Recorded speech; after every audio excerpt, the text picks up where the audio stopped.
Hello, this is Dipanita world. আজকে আমি এখন দিদার বাড়িতে যাব। আমার দিদার বাড়িতে কালী পুজো আছে। প্রত্যেকবার আমি আগের দিন চলে যাই, উপোস করি, তো এবার আমার হলো না, কারণ এবার অনেক কাজ ফাজ ছিল, তো সেই কারণে এবার হলো না। আর ওই জন্য এত দেরি হয়ে গেল যেতে। আর আমি দেখো রেডিও হয়ে গেছি, আর এবার বেরিয়ে যাব। তো চলো। আর এই যে আমি রেডিও হয়ে গেছি, এবার এই যে আমার ফুল লুক, আর এই বেরিয়ে পড়বো। আর রাস্তায় যেতে যেতে তো তোমাদেরকে দেখাবো, চলো।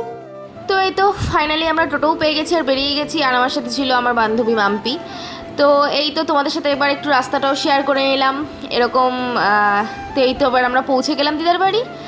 আর পৌঁছে তখন দেখছি ঠাকুরের জোগাড় যন্ত্র চলছে। আর আমার মা আগের দিন চলে এসেছিলো, তো সেই জন্য আমার মা জোগাড় করছে। আর এদিকে আমার আমার ছোটো মামা আর ছোটো মণি, তারাও ফলের জোগাড় করছে। তো ছোটো আমার দিকে এইভাবে দেখাচ্ছে, কারণ হচ্ছে আমি প্রত্যেকবার আগের দিন চলে আসি, আর এবার হচ্ছে মানে আসারই টাইম পাইনি এরকম।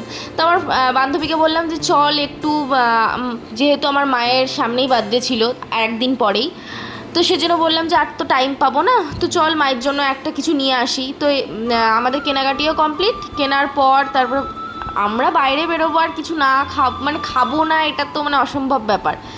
তারপরে ফুচকা খেলাম। সত্যি বলতে এখানে ফুচকাটা খুব সুন্দর খেতে ছিল। আর এই যে আমরা দিদার বাড়ি চলে এসেছি, তোমাদেরকে দেখিয়ে দিলাম কিভাবে সাজানো হয়েছে।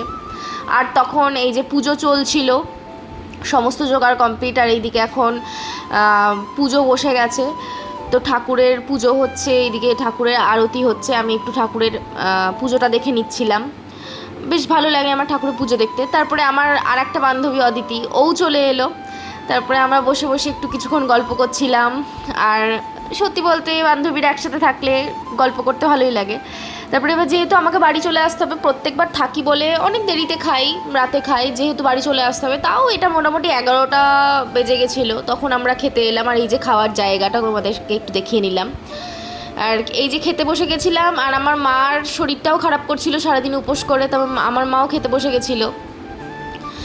আর ফাইনালি এটা হচ্ছে পরের দিন, মায়ের ভাসানের দিন। তো মনটা সেদিন একটু খারাপ থাকেই, তো মাকে নিয়ে বেরিয়ে যাওয়া হয়েছে। আর একটু কিছু প্রবলেম ছিল, যে ওর জন্য আমরা একটু মাঝ রাস্তায় দাঁড়িয়েছিলাম, আবার ঠিকঠাক করে বেঁধে নেওয়া হলো সমস্ত জিনিসপত্র।